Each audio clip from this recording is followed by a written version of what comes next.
Hello everyone. So today's topic is LCR series circuit. Basically हम AC circuits कर रहे हैं and we have done AC circuit containing capacitor, resistor and inductor. And in circuits में अब हम current and EMF का phase difference बता सकते हैं and ये भी बता सकते हैं कि current कब lag करेगा या lead करेगा. ओके सो आज का हमारा सर्किट है LCR सीरीज सर्किट. ये भी एक AC सर्किट है बट इसमें हम ये तीनों एलिमेंट्स लगाएंगे means inductor, capacitor and resistor लगाएंगे किस कॉम्बिनेशन में, सीरीज में. Okay so in an LCR series circuit L, C and R are connected in series, therefore current through circuit remains constant, that is having same amplitude. अब combination series है तो series combination के बारे में हमें पता है कि सीरीज में करंट क्या रहता है, सेम रहता है, बट पोटेंशियल क्या होता है, डिफरेंट होता है. सो हमारा फर्स्ट स्टेप वही होगा, सर्किट डायग्राम. अब हम क्या करेंगे, सप्लाई के साथ AC सोर्स के साथ L, C and R series में लगा देंगे. सीरीज में है तो हमें पता है इनके अक्रॉस करंट की वैल्यू सेम रहेगी, तो हम मान लेते हैं आई नोट क्या है, करंट जो फ्लो कर रहा है इस पूरे सर्किट में. ठीक है. एंड सीरीज में जितने भी एलिमेंट्स लगाएं हर एक एलिमेंट के अक्रॉस पोटेंशियल डिफरेंट होता है. सो हम मान लेंगे इंडक्टर के अक्रॉस पोटेंशियल है VL, कैपेसिटर के अक्रॉस पोटेंशियल है VC एंड रेजिस्टर के अक्रॉस पोटेंशियल है VR. अब इस LCR सर्किट में देखिए करंट तो सेम हो गया, इंडक्टर, कैपेसिटर एंड रेजिस्टर के थ्रू करंट तो सेम फ्लो कर रहा है, उसे हम क्या मान रहे हैं, आई नोट वैल्यू ले ली. बट पोटेंशियल क्या है, डिफरेंट है. इंडक्टर, कैपेसिटर एंड रेजिस्टर के अक्रॉस पोटेंशियल क्या है, डिफरेंट. तीनों की डिफरेंट वैल्यू है तो हम तीनों की डिफरेंट वैल्यू से टोटल EMF इस सर्किट की कैलकुलेट करेंगे. Okay so the voltage across each element will have different values, जो मैंने बताया. So first the voltage across resistor is in phase with current and if VR is the maximum voltage across resistor then see हम resistor का AC circuit कर चुके हैं और हमें पता है रेजिस्टर के सर्किट में करंट, वोल्टेज एंड करंट दोनों क्या होते हैं, इन फेज, कोई भी फेज डिफरेंस नहीं होता. ठीक है, हम वही प्रीवियस नॉलेज की यूज़ कर रहे हैं. इन फेज होते हैं तो कोई भी फेज डिफरेंस नहीं होता. तो अगर VR मैक्सिमम वोल्टेज है रेजिस्टर के अक्रॉस तो VR की हम वैल्यू लिख देंगे. वैल्यू लिखेंगे कैसे, ओम्स लॉ से. ओम्स लॉ क्या है, V is equal to IR. Okay so VR की वैल्यू क्या आएगी, करंट यहाँ क्या ले रहे हैं हम, आई नोट एंड रेजिस्टर है तो R लिखेंगे.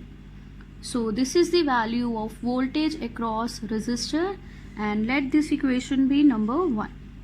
सिमिलर वे हम VL एंड VC की वैल्यू लिखेंगे. So second point, the voltage across inductor leads current by pi by 2. So ये हम ऑलरेडी कर चुके हैं. तब हमने किया था कि करंट लैग कर रहा है EMF से pi by 2 से. So अगर करंट पीछे है तो EMF या वोल्टेज क्या होगी, आगे होगी, तो वही लिख दिया है मैंने, voltage across inductor leads current by pi by 2. So फिर से सेम, अगर VL वोल्टेज है इंडक्टर के अक्रॉस तो ओम्स लॉ से इसकी वैल्यू लिख सकते हैं, VL is equal to IR आएगा. करंट कितना है यहाँ पर, आई नोट, एंड इंडक्टर के केस में हम ओपोजिशन कर चुके हैं. वो ओपोजिशन क्या है, इंडक्टिव रिएक्टेंस, तो हम यहाँ रेजिस्टर के प्लेस में क्या लिखेंगे, XL. Inductive reactance is the opposition offered by inductor to the flow of current. Similar way हम VC लिख सकते हैं. VC क्या आ जाएगा, I naught XC. Okay so let this equation be 2 and so third point, the voltage across capacitor lags current by pi by 2. so इसमें जब हमने AC सर्किट में किया था कि करंट यहाँ लीड करती है EMF को, तो उसका उल्टा लिख दिया है. अगर करंट लीड कर रहा है मीन्स करंट आगे है तो वोल्टेज क्या करेगी, लैग. फेज डिफरेंस क्या था, pi by 2. तो similar way if VC is the maximum voltage across C तो VC की वैल्यू क्या होगी, आई naught XC. So let this be equation number 3, where Xc is the capacitive reactance, means opposition offered by capacitor to the flow of current. Okay, so हमने VR, VL and VC की value लिख ली है. तीनों values में current तो same है because series combination है. Current की वैल्यू क्या है? सेम. तो अब हम क्या करेंगे? फेजर डायग्राम ड्रॉ करेंगे. फेजर डायग्राम में भी क्या होगा? अब यहाँ पर फेजर डायग्राम रिवर्स हो जाएगी. पीछे जितने भी सर्किट्स हमने किए हैं, पहले ईएमएफ ड्रॉ करते थे और फिर कॉरस्पॉन्डिंग करंट की वैल्यू विद फेज डिफरेंस. यहाँ पर क्या होगा? यहाँ पर करंट कांस्टेंट है तो हम पहले करंट का फेजर प्लॉट करेंगे एंड देन रिस्पेक्टिव वोल्टेजेस कौन सी? VR, VC एंड VL की डायरेक्शन प्लॉट करेंगे फेज डिफरेंस के विद रिस्पेक्ट टू. ठीक है. सो यहाँ जो फेजर डायग्राम हम ड्रॉ करेंगे वो किसके लिए करेंगे ड्रॉ? रिजल्टेंट ईएमएफ के लिए. तो रिजल्टेंट ईएमएफ हम मान लेते हैं क्या है? E note. 3 वोल्टेजेस हैं हमारे पास, VR, VL एंड VC. तीनों का रिजल्टेंट क्या आएगा? एक ईएमएफ आएगी. उस ईएमएफ को हम यहाँ फाइंड करेंगे फेजर डायग्राम में. ओके, सो फेजर डायग्राम ड्रॉ करते हैं. सी, जैसे मैंने बताया था, इसमें फेजर डायग्राम हम डिफरेंट फेज से ड्रॉ करेंगे. इसमें देखो ये सीरीज सर्किट है. करंट क्या है? कांस्टेंट. तो करंट तीनों के लिए, इंडक्टर, कैपेसिटर एंड रेजिस्टर के लिए सेम रहेगा. कितनी वैल्यू हमने ली? आई नोट ली. तो हम अपनी तरफ से मान लेते हैं कि आई नोट का फेजर, करंट का फेजर अलोंग एक्स एक्सिस है. ये है आई नोट. अब हमारे पास 3 वैल्यूज हैं वोल्टेजेस की, VR, VC एंड VL. अब हमें पता है वोल्टेज एंड करंट में फेज डिफरेंस कितना आता है रिस्पेक्टिव एलिमेंट के कॉरस्पॉन्डिंग. सो उसके विद रिस्पेक्ट टू हम फेजर ड्रॉ कर लेते हैं. So first VR. सो रेजिस्टर के केस में आप याद करें, रेजिस्टर के केस में करंट एंड ईएमएफ में कोई भी फेज डिफरेंस नहीं आता. मतलब जिधर करंट था उधर ही क्या होगा? ईएमएफ. यहाँ पर करंट की डायरेक्शन है तो अगर रेजिस्टर के केस में करंट एंड वोल्टेज में या ईएमएफ में फेज डिफरेंस नहीं आ रहा था, मींस जो डायरेक्शन करंट की है वही डायरेक्शन किसकी होगी? ईएमएफ या वोल्टेज की. तो इसी एक्सिस के अलोंग हम VR प्लॉट कर देंगे. सो मैंने करंट के अलोंग ही VR का फेजर ड्रॉ कर दिया है. अब बात करते हैं VL की. तो इंडक्टर के केस वाला AC सर्किट याद करें. इंडक्टर के केस में क्या था? करंट पीछे था ईएमएफ से. फेज डिफरेंस क्या है? π/2 मीन्स 90 डिग्री. अगर करंट पीछे है ईएमएफ से तो हम क्या बोलेंगे कि ईएमएफ आगे है. फेज डिफरेंस तो वही रहेगा बट ईएमएफ क्या हो जाएगी? आगे हो जाएगी. तो अब देखो यहाँ पर हमारे पास करंट का फेजर है. करंट की ये डायरेक्शन है. ईएमएफ इंडक्टर के केस में या वोल्टेज इंडक्टर के केस में इस करंट से क्या होगी? आगे. कितने डिग्री आगे? 90 डिग्री या π/2 का फेज डिफरेंस है. सो इस डायरेक्शन के 90 डिग्री एक फेजर ड्रॉ कर दे बट आगे की डायरेक्शन में तो वो इधर आएगा. ओके, सो वो क्या होगा हमारा? VL, वोल्टेज अक्रॉस इंडक्टर, और VL एंड करंट में ये जो फेज डिफरेंस है ये कितना होगा? π/2. सी, मैंने VL की डायरेक्शन या VL का फेजर ड्रॉ कर दिया है एंड VL एंड करंट में फेज डिफरेंस देखो π/2 का है. अब VC को हम प्लॉट करेंगे. तो कैपेसिटर का AC सर्किट याद करें. कैपेसिटर में क्या था? करंट आगे था EMF से. कितना आगे? 90 डिग्री मीन्स π/2. सो देखो यहाँ करंट की तो यही डायरेक्शन रहेगी. अगर करंट EMF से आगे है कैपेसिटर के केस में 90 डिग्री, तो EMF क्या होगा? करंट से पीछे. कितने डिग्री पीछे? 90 डिग्री. तो ये है करंट की डायरेक्शन. इससे 90 डिग्री अगर हम पीछे जाएं तो ये डायरेक्शन आएगी. ये डायरेक्शन किसकी होगी? VC की. तो हम ड्रॉ कर लेते हैं. सी, मैंने VC की डायरेक्शन ड्रॉ कर दी है या फेजर ड्रॉ कर दिया है and phase difference current and VC में कितना है? -π/2. सो एक बार फिर से कर लेते हैं. फर्स्ट हम करंट को ड्रॉ करेंगे. करंट को हम एक्स एक्सिस की तरफ ले लेते हैं एंड फेजर I नोट. अब हमारे पास 3 वोल्टेजेस हैं, VR, VC एंड VL. अब इन वोल्टेजेस की डायरेक्शन हम फेज एंगल के रिस्पेक्टिव ड्रॉ कर देंगे।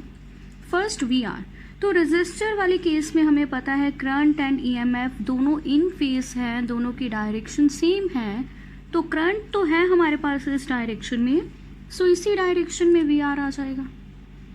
देन वी एल, इंडक्टर के केस में हमें पता है करंट पीछे है, किससे, ईएमएफ या वोल्टेज से, सो ये करंट तो यहाँ ही रहेगा।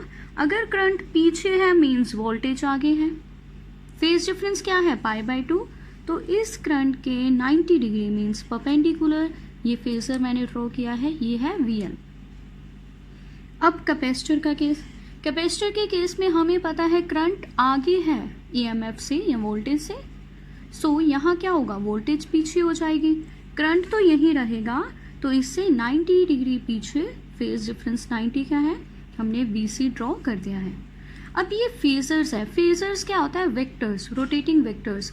तो देखो हमारे पास करंट की डायरेक्शन तो है आई नोट, बट रिजल्टेंट वोल्टेज या रिजल्टेंट ईएमएफ की डायरेक्शन नहीं है। वो कैसे निकाले, देखो एक वोल्टेज का वेक्टर इस साइड, एक अपवर्ड्स है, एक डाउनवर्ड्स, तो ऐसे तो रिजल्ट आ नहीं पाएगा। तो हम एक कंडीशन लगाएंगे, कंडीशन क्या होगा, if VL is greater than VC। सी मैंने कंडीशन लगा दी है, if VL is greater than VC, तो क्या होगा, देखो VL एंड VC पर फोकस करें, ये वर्टिकली ऑपोजिट वेक्टर्स हैं, तो इन दोनों का रिजल्टेंट क्या आएगा, VL माइनस VC, दोनों को सब्ट्रैक्ट करेंगे और वो किस अलोंग लाई करेगा, जिसकी वैल्यू ग्रेटर है, VL की वैल्यू ग्रेटर है, तो इन दोनों का रिजल्टेंट इस अलोंग लाई करेगा। ठीक है, अब देखो हमने क्या किया, VL एंड VC को सॉल्व कर लिया, तो दोनों का रिजल्टेंट वेक्टर ये आया, ये क्या है, VL माइनस VC। अब हमारे पास एक ये वेक्टर है और एक ये VR वेक्टर है, तो दो वेक्टर्स जब एक्सिस के अलोंग हों, +1 के वेक्टर्स के कॉन्सेप्ट यूज करेंगे हम, तो इन दोनों वेक्टर्स का रिजल्टेंट किधर होगा, यहाँ, ये क्या रिप्रेजेंट करेगा, रिजल्टेंट, किसका resultant, of VR and VL minus VC, वो क्या है, मैंने आपको ऊपर ही लिखवाया था EMF, सो ये वेक्टर या ये फेजर होगा हमारा E नोट का। ओके, अब देखो 3 वोल्टेजेस थी हमारे पास, VR, VL एंड VC, तीनों का रिजल्टेंट एक कंडीशन लगाने के बाद हमारे पास इस अलोंग आया। हमारा करंट कहाँ है, ये रहा, ये करंट का फेजर है, ये EMF का फेजर है, इन दोनों में देखो ये जो गैप आ रहा है एंगल का, ये क्या होता है, फेज डिफरेंस, और इसे हम क्या लिखेंगे, फाई। ओके, अब सबसे पहले हमें E नोट को कैलकुलेट करना है। E नोट को कैलकुलेट करने के लिए हम सबसे पहले रेक्टेंगल कंप्लीट करेंगे, सी यहाँ से डॉटेड लाइन से, हो गया कंप्लीट।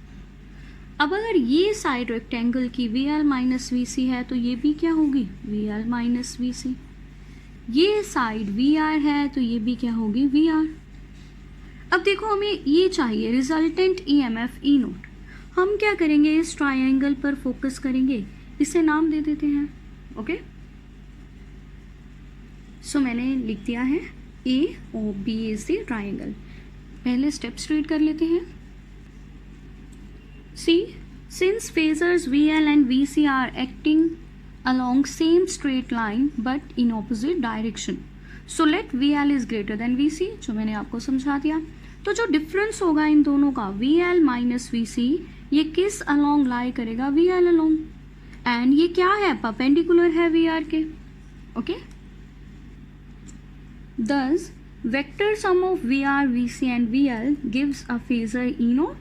तो इन तीनों का रिजल्टेंट मैंने क्या लिखा था, E नोट, EMF का phasor, and it makes an angle phi with I naught. तो मैंने फेज एंगल आपको शो कर दिया है फेजर डायग्राम में, EMF एंड I नोट में जो एंगल का डिफरेंस है उसे फाई लिखा है। सो नाउ हम E नोट की वैल्यू फाइंड करेंगे, कैसे फाइंड करेंगे, सी हम ट्रायंगल लेंगे AOB, इस ट्रायंगल को फोकस करेंगे, यहाँ पाइथागोरस थ्योरम लगा देंगे, बिकॉज हमें E नोट चाहिए तो हाइपोटेन्यूज चाहिए इस ट्रायंगल की। पाइथागोरस थ्योरम के अकॉर्डिंगली हाइपोटेन्यूज किसके इक्वल होगा, बेस स्क्वायर, वो क्या है VR plus perpendicular square VL minus VC का, एंड उसका रूट। सो वही मैंने लिखा है, clearly from triangle AOB by Pythagoras theorem, यही लिखा है। हाइपोटेन्यूज क्या है, E naught is equal to root of base, base क्या है VR स्क्वायर, प्लस परपेंडिकुलर क्या था VL माइनस VC का स्क्वायर। अब हम क्या करेंगे, इक्वेशन 1, 2 एंड 3 जो हमने स्टार्टिंग में लिखी थी, जिसमें हमने VR, VL एंड VC की वैल्यूज़ लिखी हैं ओम्स लॉ से, वो वैल्यूज़ यहाँ पुट कर देंगे। ओके, सी नेक्स्ट स्टेप में E naught is equal to VR की value I naught R, square है तो स्क्वायर कर दिया, ये इक्वेशन 1 थी, प्लस VL की वैल्यू ब्रैकेट में लिखी है I naught XL minus VC की value I naught XC bracket close और स्क्वायर, बिकॉज यहाँ भी स्क्वायर है। अब देखो यहाँ इन फैक्टर्स में से मैं I नोट कॉमन ले सकती हूँ या I नोट का स्क्वायर कॉमन ले सकती हूँ। ओके, एंड स्क्वायर कॉमन लेने के बाद रूट अलग अलग कर दिया मैंने। सी I नोट स्क्वायर कॉमन आया, रूट अलग कर दिया I नोट स्क्वायर का, एंड ये जो अंदर वाले फैक्टर्स बचे इनका, यहाँ अंदर क्या बचेगा R स्क्वायर, चाहे मल्टीप्लिकेशन में ही है, प्लस XL बचेगा माइनस XC का होल स्क्वायर और ब्रैकेट। अब देखो यहाँ पर स्क्वायर एंड रूट कैंसिल हो जाएंगे, तो यहाँ बचेगा हमारे पास I नोट एंड ये term as it is. See वही लिखा है मैंने, E naught is equal to I naught into root of R square plus XL minus XC का होल स्क्वायर।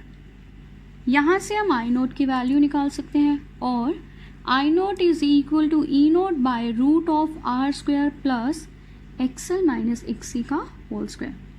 सो ये है हमारा required expression current and EMF का। अब देखो जितने भी AC सर्किट्स हमने किए हैं वहाँ हम कर चुके हैं E नोट बाय जो भी फैक्टर आता है वो ओपोजिशन होती है, वो रेजिस्टर की तरह बिहेव करता है। तो यहाँ भी देखिए E नोट बाय ये फैक्टर आ रहा है, इस फैक्टर में R क्या है, resistance, opposition by resistor. XL क्या है, ओपोजिशन बाय इंडक्टर, जिसे इंडक्टिव रिएक्टेंस बोलते हैं। XC भी क्या है, opposition by capacitor, capacitive reactance बोलते हैं। तो इस पूरे फैक्टर को हमने यहाँ क्या लिख दिया, Z। सो I नोट की वैल्यू क्या आ जाएगी, E naught by Z, where Z is root of R square plus XL minus XC square, which is called impedance, इसे इम्पीडेंस बोलते हैं। अब ये है क्या, ये भी ओपोजिशन है। इम्पीडेंस क्या है, ओपोजिशन, जो कौन ऑफर करेगा, तीनों elements, resistor, inductor and capacitor, तीनों एलिमेंट्स जो ओपोजिशन ऑफर करेंगे करंट को, उसे बोलते हैं impedance. See the opposition offered to flow of current by an AC source containing resistor, inductor and capacitor is called impedance and symbol क्या है, Z।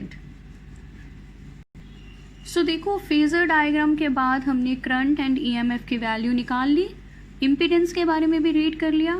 अब फेज डिफरेंस रह गया, फाई रह गया, वो यहाँ कैसे कैलकुलेट करेंगे। सी फिर से हम ट्रायंगल पे फोकस करेंगे, OAB, सी AOB, हमें ये निकालना है फाई, तो हम इस ट्रायंगल पर tan फाई लगाएंगे। ओके, tan फाई क्या हो जाएगा, परपेंडिकुलर AB, वो क्या है VL minus VC by base, base is OB, वो क्या है VR। सो मैंने लिखा है also tan phi is equal to perpendicular by base, perpendicular था VL minus VC and base is VR। अब इनकी वैल्यूज फिर से पुट कर देंगे इक्वेशन 1 से। So tan phi is equal to I naught XL minus I naught XC, इनकी values divided by I naught R। I naught common लेंगे numerator में से, तो I naught denominator and numerator का कैंसिल हो जाएगा। So we have tan phi is equal to XL minus XC by R। Okay, so phi is the phase difference between E naught and I naught. So ये required expression है। Okay, अब इसके special cases भी हैं, बहुत छोटे हैं, with in 2 and 3 lines special cases ख़त्म हो जाते हैं, वो आप खुद करेंगे। ओके, सो ये है हमारा LCR series circuit. So this is the end of today's lecture. Thank you.